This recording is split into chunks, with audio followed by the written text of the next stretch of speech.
Hello, magandang mga ka-vibes ko. Ito po, magandang umaga, mga kapatiran ko. Ito po, pakita ko sa iyo ang mga magagandang bulaklak na naman dito sa bahay. Regalo kahapon dahil party kagabi. Ayan po, ayun pa. Ayan, pakita ko sa iyo to.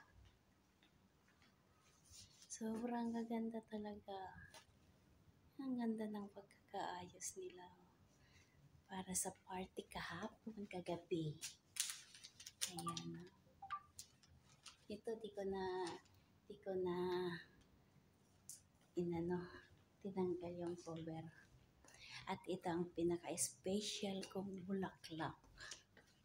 Ito ang pinaka-special kong bulaklak dahil ito po ay tunay na bulaklak. Tingnan nyo po ang ano niya, nagsasanga na. Ayan, alagang-alaga ko po ito, napasanga ko.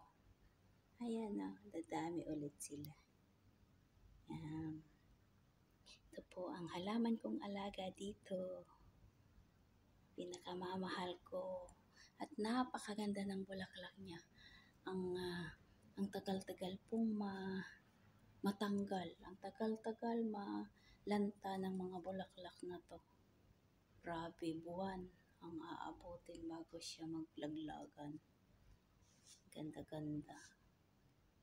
Yan. Sabi ko sana nga makapagpadami ko dito. Ito, pag ito lumaki-laki na, ko siya. Ililipat ko siya sa ibang paso para dumami sila. Ito, yan ang puno niya, ang nanay niya. Yan. Ito rin, Ito, simple lang ang pagkakaayos pero ang ganda.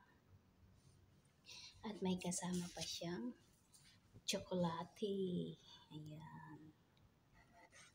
Yan, ang ganda-ganda ng pagkakagawa nila.